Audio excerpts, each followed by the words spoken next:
My name is Gage Stewart. Today I'm going to be giving a brief introduction on how to properly grip the golf club. The grip is one of the foundational elements that is often neglected by new golfers, and today I'm going to show you how to follow a simple blueprint or a set of instructions to give yourself that foundational grip to build your golf game around. All right, your grip is going to follow you throughout your whole entire golfing experience, and improving your grip will only benefit you in the long run as a golfer.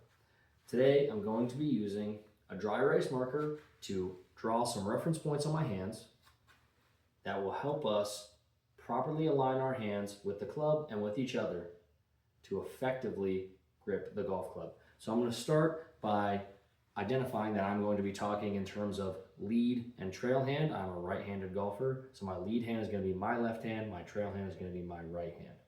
All right, on your lead hand, you're going to simply place your thumb and forefinger together naturally, and I'm going to draw a line straight across.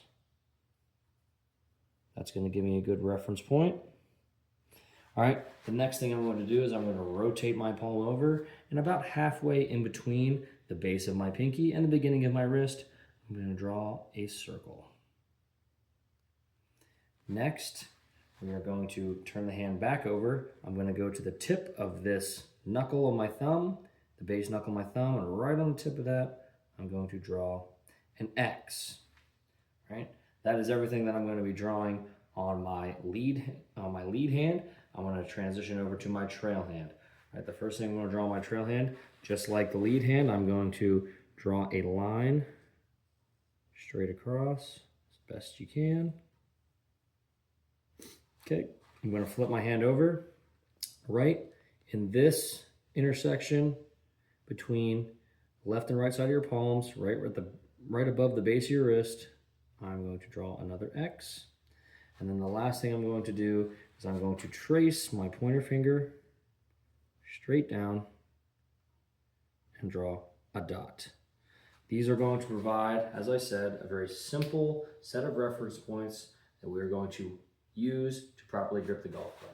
So, how are we going to use these reference points? The first thing I'm going to do with my lead hand is I'm going to take the circle that I drew and I'm going to place it on the top of the golf club. When I say top of the golf club, it's as if I were about to strike the golf ball. This horizontal plane here would be the top, bottom, front, back. So I'm going to place that on the top of the golf club. Okay? I am then going to wrap my fingers around and grip the golf club so that that line remains generally intact. If you notice, the orientation of the V created by my pointer finger and thumb is upwards, generally to the right side of my body, about over the ear, maybe over the collarbone, or over the shoulder, in that general vicinity. Now, we're going to place our trail hand. My trail hand, first thing first, I'm going to stack the X's. I'm going to put one X right on top of the other.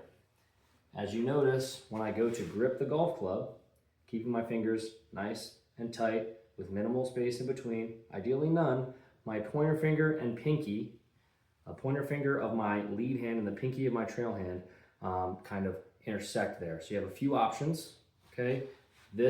The overlay of the pinky over the pointer finger would be the Varden grip. This is a very common grip on the PGA Tour.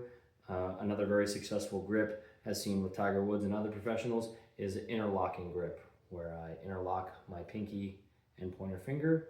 I'm going to stick with the interlocking grip today, but what I want to emphasize here is that all my knuckles, all my fingers are touching. We don't want any space. We certainly don't want our hands split. You can do a baseball grip if that's what's comfortable for you.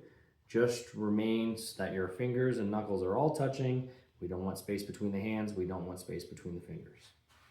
Okay, orienting ourselves back to the top of the club. We have aligned our X's. We have wrapped our fingers. We have interlocked or Varden gripped.